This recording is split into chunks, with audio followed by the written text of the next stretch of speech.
After stepping down as mayor of New York City, Rudy Giuliani tried to launch himself as a national political leader on the back of the single defining event of his career.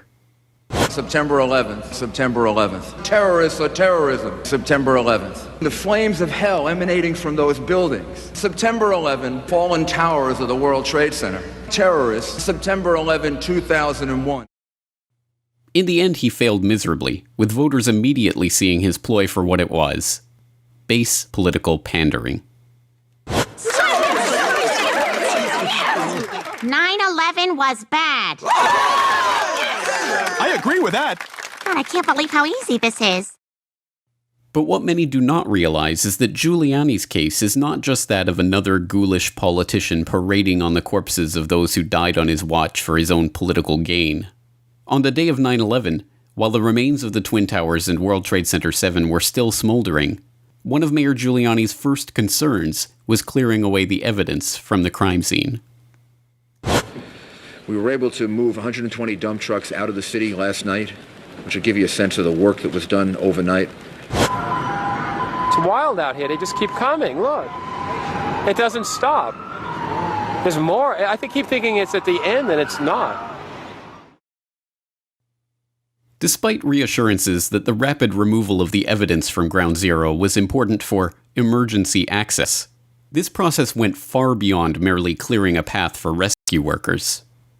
As Eric Lawyer, founder of Firefighters for 9/11 Truth, points out, the massive operation to haul away over 1.4 million tons and to sell much of the steel to Chinese firm Bao Steel at discount prices was not just an overzealous approach to clearing the area, but was itself a crime. 9/11 was the greatest loss of life and property damage in U.S. fire history. This should have been the most protected, preserved, over-tested, and thorough investigation of a crime scene in world history. Sadly, it was not. What was it? Well, we know from their own admission, the majority of the evidence was destroyed. Like Richard said, 22 years of experience. I've seen a lot of crime scenes. I've never seen anything like this in my life. I was out at the site. I saw trucks leaving faster than anywhere I've ever seen, but I accepted it at the time, and for years I accepted it because it was a recovery and rescue operation, and that's normal to have something like that going. Again, we've never seen anything like it, but that was expected. What I didn't know for years, what was going on behind the scenes, was that evidence was being destroyed when it was shipped off. By their own admission, Tower 7 investigation, this investigation at Tower 7 had no physical evidence. How do you investigate a crime when you've destroyed all the evidence? It doesn't make sense. They also admit that they refused to test the explosives, or to test for explosives or residue of thermite. Now, this is what I'm going to go into here just real quickly, is there are national standards for an investigation. That's what all of us are asking for, an investigation that follows national standards and holds people accountable. Needless to say, an investigation of the 9/11 crime scene following the national investigation standards has never been conducted, and never will be, as Giuliani oversaw the illegal destruction of the evidence itself. To add insult to this injury, in 2003, New York City medical examiner Charles Hirsch revealed that in the mad scramble to get rid of the crime scene evidence, human remains from the World Trade Center had been left at the Fresh Kills landfill, where the debris was sorted and the steel was sold.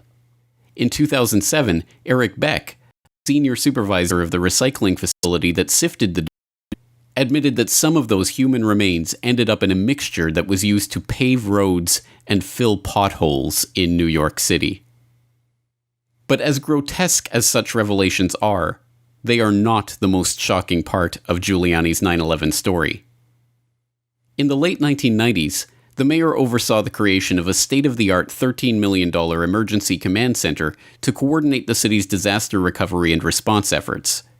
Located on the 23rd floor of World Trade Center Building 7, just across Vesey Street from the Twin Towers, the center, dubbed by local press at the time as Giuliani's Bunker, included reinforced, bulletproof, and bomb-resistant walls, its own air supply and water tank, beds, showers to accommodate 30 people, and 3 backup generators.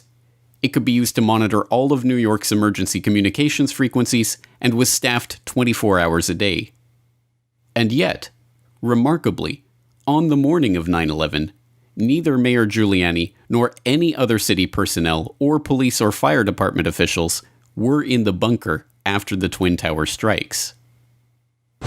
As I told you guys before, it was very funny. I was on my way to work, and traffic was excellent. I received a call that a small Cessna had hit the World Trade Center, and I was asked to go and man the Office of Emergency Management.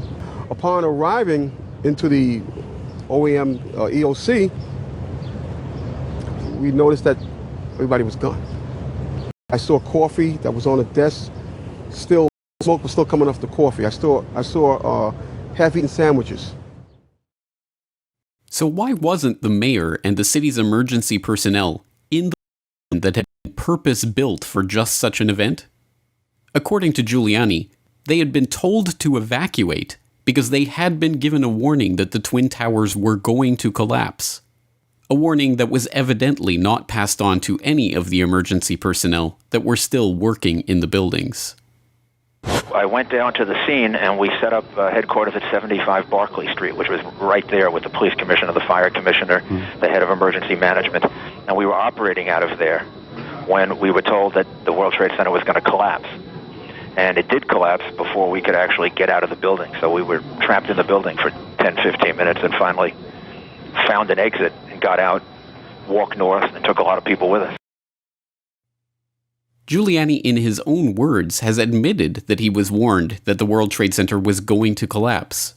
This despite the fact that there was no possible way for this to be predicted in the first hour of the unfolding disaster. Even more incredibly, despite being given this warning, no effort was made to pass it on to the police, firefighters, and other responders who were still working in and around the buildings. When precisely was this warning given, and by whom? Why, despite acting on this warning himself, did Giuliani make no effort to pass the warning on to others? Predictably, when confronted with these questions by activists during his 2008 presidential campaign, Giuliani merely smiled and denied that he had ever received such a warning.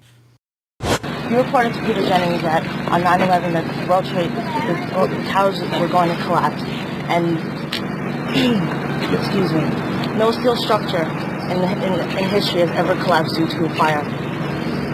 How come the people in the buildings weren't notified, and who else knew about this, and how do you sleep at night? Ma'am, I didn't know that the towers were going to collapse. You reported And to Peter also, Jennings. no. You said on no. Peter Jennings on ABC And video, also- you indeed said that the towers, you were notified the towers were going to collapse while you were in some, not sure exactly where you were prior to, but you said on ABC video with Peter Jennings in an interview that you were aware that towers were going to collapse in advance. We'd like to know who told you the towers were going to collapse in advance, sir, and also we'd like to know who else you told. Well, the fact is that I didn't realize the towers would collapse. I never realized that. So where was the mayor on 9/11? On Pier 92, which was already set up as a functional command center due to a full-scale emergency drill by FEMA that, by a remarkable coincidence, had been scheduled for the following day. And we selected Pier 92 as our command center. And the reason Pier 92 was selected as the command center was because on the next day, on September 12th, Pier 92 was going to have a drill.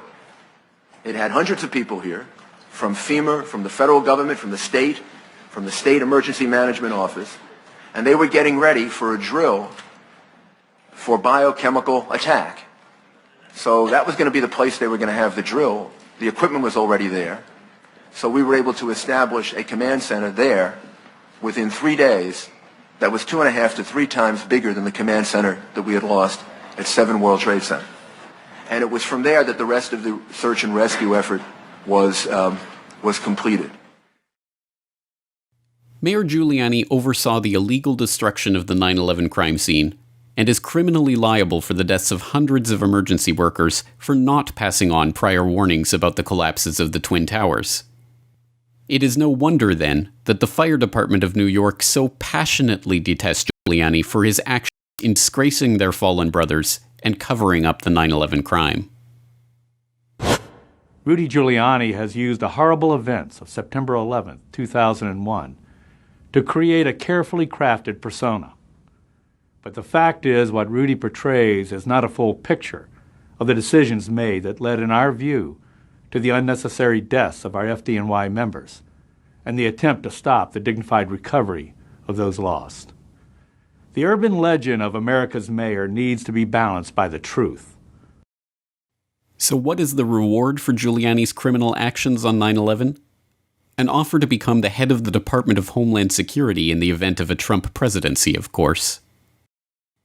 This is the state of American politics, and this is precisely why a true investigation of what happened on 9/11 never has, and never will, be conducted by the U.S. government itself.